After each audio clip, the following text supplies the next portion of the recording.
Il était 4h15 du matin. Le monde dormait encore sous une couverture d'étoiles. Dans la petite ville poussiéreuse de banlieue, le silence était roi. Seul le vent du désert osait chuchoter entre les murs des maisons endormies. Fallou, 22 ans, ouvrit les yeux dans la pénombre de la petite chambre qu'il partageait avec ses deux petits frères.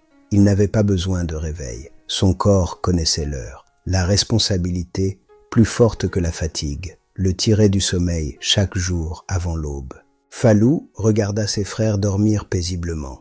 Il pensa à sa mère qui se lèverait bientôt pour vendre des légumes et à son père trop âgé pour continuer le travail de force. C'était pour eux qu'il se levait, c'était pour eux qu'il acceptait de sacrifier sa jeunesse.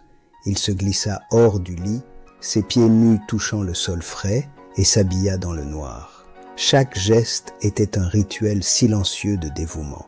Dehors, l'air était vif.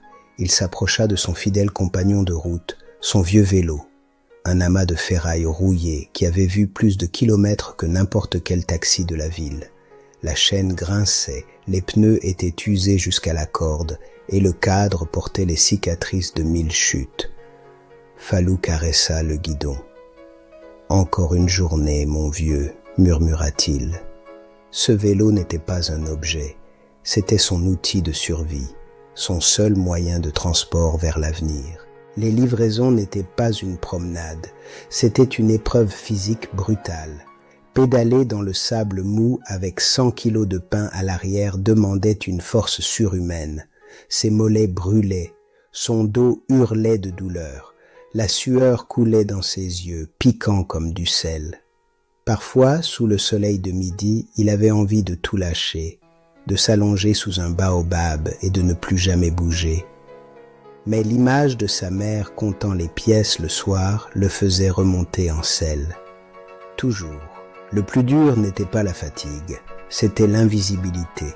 Pour ses clients, il n'était pas Fallou, il était le pain. On lui tendait l'argent sans le regarder. On lui criait dessus si le pain était en retard de 2 minutes. On l'ignorait comme on ignore un meuble. Il voyait les jeunes de son âge passer en moto, habillés à la mode, riant fort. Eux profitaient de la vie, lui la subissait.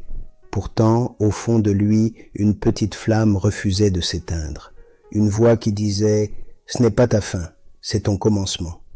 Car Fallou ne livrait pas seulement du pain, il livrait des promesses. Il observait chaque boutique. Il notait mentalement « Ici, le gérant est impoli, les clients partent. Là, la présentation est mauvaise. » Il apprenait le commerce sans jamais être allé à l'école de commerce. Il avait compris une chose fondamentale que beaucoup ignoraient. Le service est plus important que le produit. Son rêve de boulangerie n'était pas un caprice. C'était une vision claire, construite jour après jour sur les erreurs des autres. Puis vint la rencontre avec le vieux Moussa, le boulanger.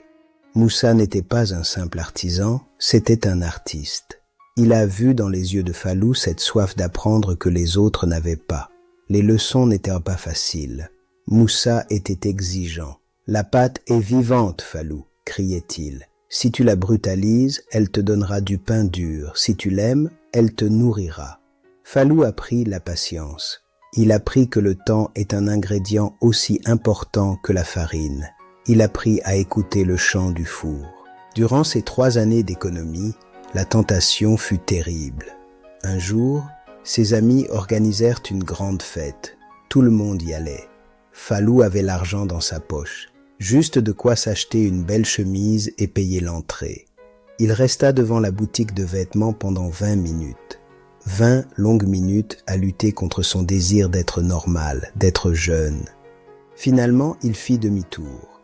Il rentra chez lui, mit l'argent dans sa boîte en fer cachée sous son lit. Ce soir-là, il pleura de frustration. Mais ce renoncement fut sa plus grande victoire. L'accident fut un test de l'univers. Quand il tomba ce matin-là, ce n'est pas seulement son corps qui fut meurtri, c'est son outil de travail qui se brisa. La roue était voilée, le guidon tordu. Il n'avait pas l'argent pour le réparer. Il dut apprendre à le réparer lui-même, avec des pierres et du fil de fer, sous le soleil brûlant, les mains en sang. Il livra le reste des pains à pied, courant de maison en maison. Ce jour-là, il comprit qu'aucune excuse ne serait jamais acceptée par la vie. Seuls les résultats comptent. Quand il lança enfin sa propre production, le monde ne l'accueillit pas avec des fleurs. Le monde lui ferma la porte au nez. Ton pain? On ne connaît pas. On a déjà nos fournisseurs. Falou se fit chasser de 10, 20, 30 boutiques. Il rentrait le soir avec ses pains invendus qui durcissaient. C'est là que la plupart auraient abandonné. Mais Falou changea de stratégie. Il commença à offrir des demi-baguettes gratuites pour faire goûter. Goûtez juste. Si vous n'aimez pas, je ne reviens plus. C'était un risque financier énorme. Mais le goût de son pain, pétri avec tant d'amour, fit le reste. Le succès ne fut pas une explosion, mais une marée montante, lente, irrésistible. Le jour où il embaucha son premier employé, un jeune du quartier qui traînait dans la rue, Falou se revit en lui. Il ne lui donna pas seulement un travail, il lui donna une dignité. Puis vint la deuxième machine, puis le local plus grand. Chaque brique de sa nouvelle boulangerie était cimentée par les milliers de gouttes de sueur qu'il avait versées sur son vieux vélo. Aujourd'hui, quand on entre dans la boulangerie chez Falou, on sent plus que l'odeur du pain. On sent l'odeur de la persévérance. Falou est devenu un pilier de la communauté. Il finance l'école du quartier. Il aide les jeunes entrepreneurs. Il n'a pas oublié d'où il vient. Alors, à toi qui écoutes cette histoire, à toi qui as peut-être envie d'abandonner parce que la route est longue, parce que tes jambes font mal, parce que personne ne te regarde, souviens-toi de Falou. Souviens-toi que chaque effort invisible est une graine plantée. Ne regarde pas la montagne qui reste à gravir. Regarde juste ton prochain pas. Avance, encore un pas, et un jour, tu te retourneras et tu verras que tu as touché le ciel.